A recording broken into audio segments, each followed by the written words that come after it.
देखिए निश्चित रूप से आपत्ति में आएंगी, हर आदमी बेचारा अपने भविष्य को देखते हुए तैयारियां करता है, लेकिन एक जब कोई रोस्टर बन जाता है और उसमें रोस्टर के हिसाब से जब आरक्षण दिया जाता है तो निश्चित रूप से कई लोगों की आशाएं भी टूटती भी हैं, और उसके बाद वो लोग आपत्ति करते हैं। आपत्तियां, क्योंकि इसमें मुझे लगता नहीं किसी के हाथ में कुछ है, क्योंकि आरोही क्रम में सबसे ज्यादा अनुसूचित जाति जहां पर होगी उस जिले में, उस ब्लॉक में सबसे पहले वो आरक्षित होगा।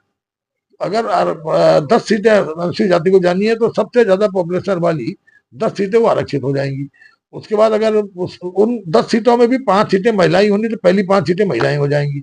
उसी तरह शेड्यूल ट्राइब्स में है, जिनमें ज्यादा संख्या होगी वो जितना परसेंटेज है उसके हिसाब से वो आरक्षित हो जाएंगी। उनमें भी आधा सीटें जो पहली वाली है उनमें महिला आरक्षण हो जाएगा। इसी तरह ओबीसी में, ओबीसी की जनसंख्या के आधार पर आरक्षण दिया जाएगा, लेकिन क्योंकि एससी और एसटी का आरक्षण संवैधानिक आरक्षण है तो वो तो देना ही देना आपको है।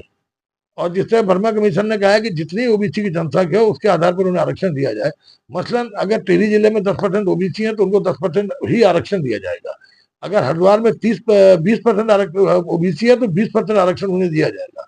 लेकिन उत्तरकाशी में अगर 70% ओबीसी है, लेकिन उत्तरकाशी क्योंकि उसमें 18% अनुसूचित जाति का और 4% एसटी का, ये संवैधानिक व्यवस्था आरक्षण की, तो 22% तो ये देना ही देना है। तो अवशेष जो 28% है वही ओबीसी को दिया जाएगा, क्योंकि 50 से ज्यादा सुप्रीम कोर्ट के आदेश है, आप 50 से ज्यादा आप आरक्षण नहीं दे सकते। तो इसका एक रोस्टर है, क्राइटेरिया है।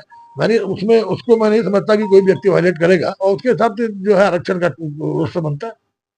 इन्होंने जिस तरीके से आरक्षण का रोस्टर गड़बड़ाया है, और उससे मुझे लगता है कि ये चुनाव नहीं करवाना चाहते, क्योंकि आरक्षण के रोस्टर के जो प्रभावित समाज का हिस्सा है वो जरूर कोर्ट में जाएगा।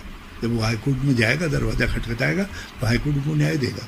क्योंकि एक बार जब तक रोस्टर कंप्लीट नहीं हो जाता, आप बीच में से कैसे रोस्टर को काट करके शून्य कर सकते हैं और नए सिरे से रोस्टर कैसे इम्प्लीमेंट कर सकते हैं। यदि आपके ऊपर कोई बाध्यता है तो आप उसी सेक्शन का करिए। जैसे ओबीसी है, ओबीसी के विषय में शायद सुप्रीम कोर्ट का कुछ डायरेक्शन है, तो आप ओबीसी का नए सिरे से शून्य से स्टार्ट करिए। आप एससी एसटी को क्यों उसकी सजा दे रहे हैं?